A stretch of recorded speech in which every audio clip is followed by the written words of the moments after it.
Assalamualaikum warahmatullahi wabarakatuh. Alhamdulillahi rabbil alamin. Wassalatu wassalamu ala ashrafil anbiya'i wal mursalin Sayyidina wa maulana Muhammadin wa ala alihi wa ashabihil mujahidin at-tahirin. Kaum muslimin yang dirahmati Allah subhanahu wa ta'ala, para jamaah dimanapun Anda berada, pertama dan utama marilah kita senantiasa memanjatkan rasa tasyakur binikmatillah, sehingga pada kesempatan kali ini kita semua masih diberi beberapa kenikmatan oleh Allah. Salah satu kenikmatan adalah nikmat sehat dan nikmat sempat. Yang kedua nikmat itulah kita syukuri dengan ucapan biqaulina alhamdulillahi rabbil alamin. Sholawat serta salam semoga tetap terlimpah curahkan kepada baginda Rasulullah sallallahu alaihi wasallam, Nabi yang senantiasa kita nanti-nantikan syafaatnya besok pada hari kiamat. Allahumma amin ya robbal alamin. Pada kesempatan kali ini saya akan menerangkan tentang tafsir surat At-Taubah ayat ke-12. Namun sebelumnya perlu kita terangkan bahwasanya surat At-Taubah adalah terdiri atas 129 ayat yang termasuk golongan surat-surat Madaniyah. Artinya surat At-Taubah itu turun di kota Madinah. Surat At-Taubah juga dinamakan surat Baro'ah, yang berarti berlepas daripada hubungan, yaitu pemutusan perhubungan, disebabkan kebanyakan pokok pembicaraan surat ini tentang pernyataan pemutusan perjanjian damai dengan kaum musyrikin. Kemudian surat At-Taubah ini atau surat Baro'ah tidak diawali dengan Bismillahirrahmanirrahim. Mengapa? Karena surat ini adalah pernyataan perang dengan arti bahwa segenap kaum muslimin dikerahkan untuk memerangi kaum musyrikin. Sehingga ayat ini tidak diawali dengan Bismillahirrahmanirrahim.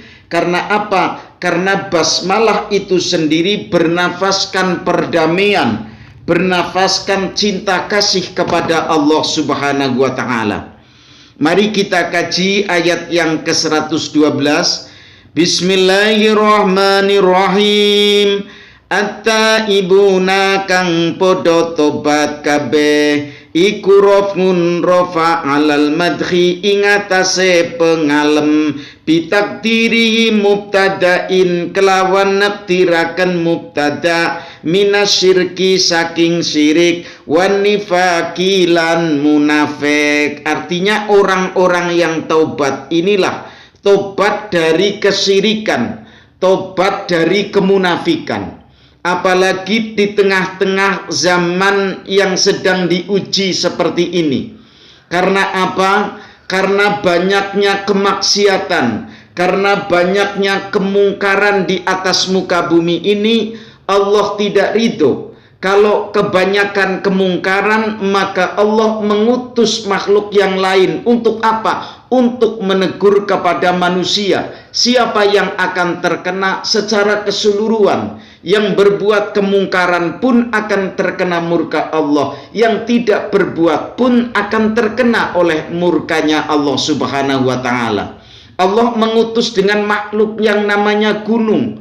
Gunung diutus oleh Allah, akhirnya terjadi gunung yang meletus. Manusia berantakan, minta pertolongan. Disitulah kemurkaan Allah akan diturunkan. Kemudian Allah juga mengutus kepada makhluk yang bernama lautan. Lautan itu diutus oleh Allah dengan adanya gelombang pasang tsunami. Gelombang air laut muntah ke daratan, menyapu seluruh makhluk yang bernama manusia. Bangunan-bangunan yang berkokoh menjulang tinggi, semuanya dihancurkan oleh gelombang pasang tsunami. Inilah karena kemurkaan Allah, karena kita tahu bahwasanya kemungkaran di daratan ini dan di lautan, kerusakan juga di daratan dan di lautan, karena tidak lepas daripada ulah tangan manusia.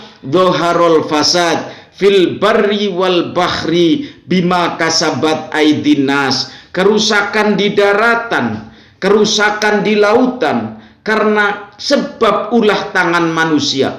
Kalau dahulu belum ada peralatan yang canggih, kita makan sayur-sayuran, kita akan sehat. Sekarang seluruh tumbuh-tumbuhan, bahkan apa yang kita makan, semuanya bercampur dengan zat kimia. Yang namanya sayuran belum sampai 40 hari sudah disemprot. Semprotnya belum hilang lalu dipanen, padi pun terkena semprot. Itu semua karena ulah manusia, dimakan oleh manusia, terjadilah kerusakan organ tubuh manusia.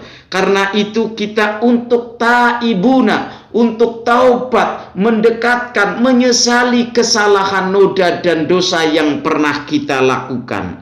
Setelah taibuna, lalu al-abiduna, orang itu menyembah kepada Allah, orang itu beribadah kepada Allah. Sebab hakikatnya manusia itu diciptakan oleh Allah untuk beribadah, untuk menghambakan diri kepada yang Sang Khalik. Wa ma khalaqtul jinna wal insa illa liya'budun, dan tidak aku ciptakan jin dan manusia kecuali untuk beribadah kepada Allah, baik beribadah secara mahdhah maupun beribadah secara ghairu mahdhah. Baik kita beribadah yang sudah digariskan, yang sudah disyariatkan oleh Allah Subhanahu wa taala, maupun ibadah-ibadah yang lain. Karena itu setelah kita beribadah, ibadah yang bagaimana? Ayil mukhlisuna, tegese kang ngikhlasaken kabeh al ibadata ing ibadah lillahi krono Allah. Artinya apa? Artinya ibadah yang benar-benar mukhlis, ibadah yang hanya tujuannya lillah kepada Allah Subhanahu wa taala. Dan ini sering kita dituntun pada saat kita membaca doa iftitah, inna sholati wa nusuki wa mahyaya wa mamati lillahi rabbil alamin. Bahwa sesungguhnya sholat kita, sujud dan ruku kita, baik sholat yang fardu 5 waktu maupun sholat sunnah yang lain, itu inna sholati wa nusuki, dan ibadah kita semua, wa mahyaya dan hidup kami, wa mamati dan mati kami, semuanya lillahi rabbil alamin, hanya kita persembahkan untuk Allah Subhanahu wa ta'ala.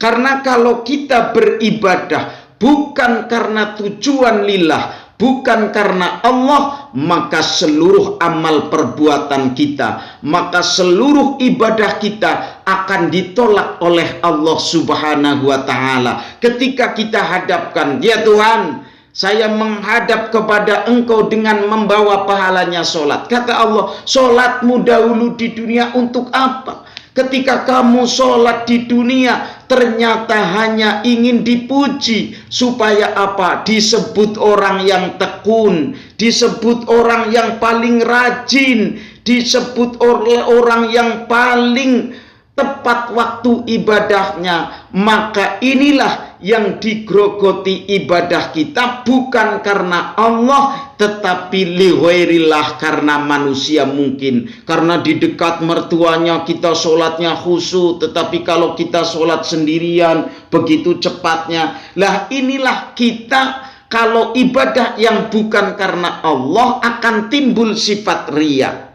Kemudian setelah al-abiduna, al-hamiduna, orang itu memuji kepada siapa? Lahu, kepada Allah, ala kulli halin, pada setiap tingkah, pada setiap waktu, pada setiap hembusan nafas, denyutan jantung. Orang itu selalu zikir kepada Allah, orang itu selalu memuji kepada Allah, sebab hakikatnya pujian itu hak mutlak Allah Subhanahu wa ta'ala. Kita yang bisanya duduk di sini, yang bisa menghadiri majelis taklim, bukan karena kemampuan kita, tapi semata-mata karena Allah, karena kudrat dan irodatnya Allah yang telah memberi kekuatan kepada kita semua. Oleh karenanya manusia bukan memiliki segalanya, tetapi manusia adalah hanya ketitipan saja. Kita yang mungkin punya paras yang cantik, kita mungkin yang punya paras yang ganteng, itu bukan milik kita.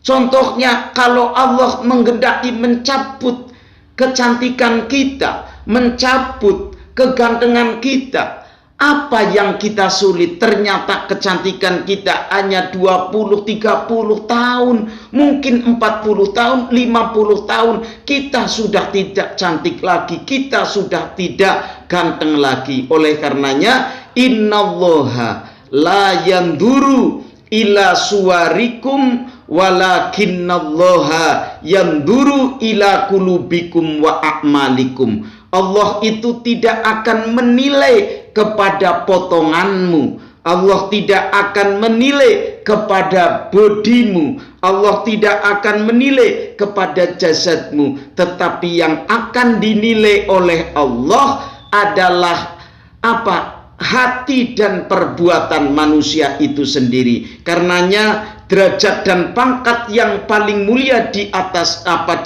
segalanya adalah inna akramakum ngindallahi atqakum. Semulia-mulianya kamu sekalian adalah orang yang paling takwa di sisi Allah Subhanahu wa ta'ala. Kemudian setelah alhamiduna, karena itu kita baca hamdalah, alhamdulillah, alhamdulillah setiap pada sholat. Kemudian setelah itu as-saihuna, turkang ahli tirakat kabeh, as-saimuna, tegese wong kang ahli puasa kabeh. Karena itu kita di bulan suci Ramadan ini kita sedang digembleng, kita sedang digodok di kawah candra di mukanya bulan Ramadan. Berhasilkah kita setelah kita digodok? Untuk apa? La'allakum tatakun, supaya kita menjadi orang yang takwa. Karena itu di bulan Ramadan kita itu ibaratnya sedang di-training, kita sedang didiklat. Berhasilkah kita? Lihat, bisakah 1 bulan mewarnai 11 bulan? Kita di bulan Ramadan dilatih untuk apa? Untuk disiplin. Di bulan Ramadan kita dilatih untuk melakukan hal-hal yang sifatnya kejujuran. Karena Ramadan melatih manusia untuk berlaku jujur. Bagaimana tidak kejujurannya dilatih? Andaikan kita sedang berkumur pada saat berpuasa, kita minum air kumur kita, jangankan tetangga yang dekat dengan kita, Komandan Hansip pun tidak tahu kita menelan air wudhu. Karena itu puasa adalah membentuk manusia untuk berlaku jujur. Kalau pemimpin-pemimpin kita, kalau pemegang-pemegang kekuasaan sudah bisa berlaku sebagaimana apa yang dilatihkan di bulan Ramadan ini, insya Allah negara kita akan terciptakan negara yang baldatun thayyibatun warobun ghafur. Kemudian Ramadan juga melatih manusia untuk timbul kepedulian sosial.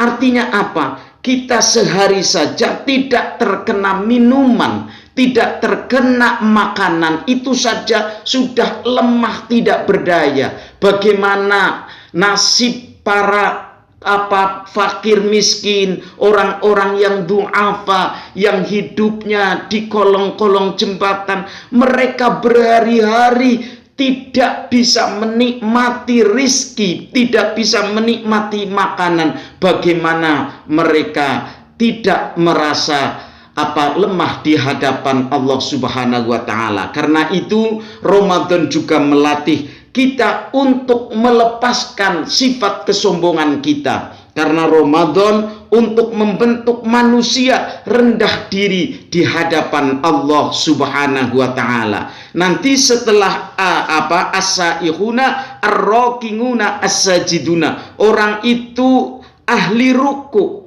artinya selalu menunduk kita kepada Allah Subhanahu wa taala. Apa yang kita banggakan ternyata semuanya hanyalah titipan daripada Allah Subhanahu wa taala yang menitipkan anugerah, yang menitipkan jabatan, yang menitipkan harta. Ar-raqi'una. Kemudian as-sajiduna, orang itu juga ahli sujud, ayil musalluna, tegese salat kabeh. Karena di bulan Ramadan yang tidak biasa melakukan salat sunnah, ternyata kita untuk membiasakan sholat malam, di dalamnya termasuk kita menjalankan sholat sunnah tarawih sebanyak 20 rakaat ditambah 3 witir.